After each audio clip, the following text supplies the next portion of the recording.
So one is encouraged to commit extra or to do extra good deeds as much as possible during these 4 months, particularly the month of Muharram. And among the best deeds is fasting. And as a matter of fact, it has been reported in the Sahih Hadith that the Prophet ﷺ said, the best fasting after the month of Ramadan is fasting during the month of Allah, or Allah's month, the month of Muharram. So voluntary fasting during the month of Muharram is highly encouraged, particularly on the 10th of Muharram. The 10th of Muharram marks a great event. When the Prophet ﷺ entered Al-Madinah, as the hadith is narrated by the great companion Abdullah ibn Abbas, may Allah be pleased with him and his father, he said that the Prophet ﷺ noticed that Bani Israel were fasting on the 10th of Muharram. He inquired about it. They say that is a day in which Allah saved Bani Israel from the Pharaoh, and he drowned the Pharaoh. So we are celebrating the day. Musa celebrated the day by thanking Allah, and he fasted on the day, so we too fast on the day. At that, the Prophet ﷺ said, نحن أحق بموسى ومن معه. We have more rights to Musa alayhi salam than them, than the children of Israel. So he commanded his companions to fast on the 10th of Muharram, the day of Ashura.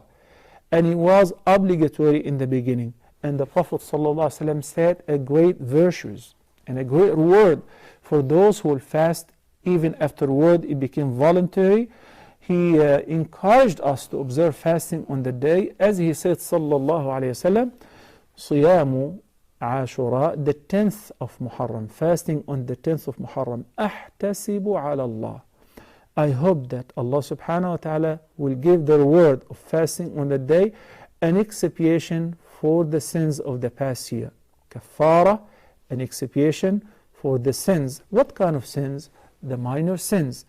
Because the major sins would not be forgiven automatically, whether due to attending Friday prayer or fasting during Ramadan or performing Umrah after Umrah. These are all great deeds. They would automatically wipe away and remove the minor sins. But the major sins, where the person who's indulged in them or in any of them, require an independent tawbah and a commitment that the person would not redo that sin once again. So imagine if we, inshallah, in a few days, in 8 days from today, will be the 10th of Muharram, if we get to fast on the day. Imagine having all the sins of the past year been taken care of. Those who were lucky to perform Hajj, their sins have been forgiven as well. Those who were lucky to fast on the 9th day of the month of Dhul Hijjah, if they were not performing Hajj, they were very lucky, because they have the sins of the past year and a year to come were forgiven as well. Allah the Almighty is the most generous, He's the oft forgiving and the most merciful. So He knows our shortcomings and weaknesses. That's why Allah subhanahu wa ta'ala is giving us every once in a while throughout the entire year chances after chances, an opportunity to be seized in order to be forgiven. And marks the vast mercy and forgiveness of Allah subhanahu wa ta'ala. Then if one does not seize these opportunities, he is indeed a big loser. By just fasting on the 10th of Muharram, Allah subhanahu wa ta'ala will forgive the sins of the past year.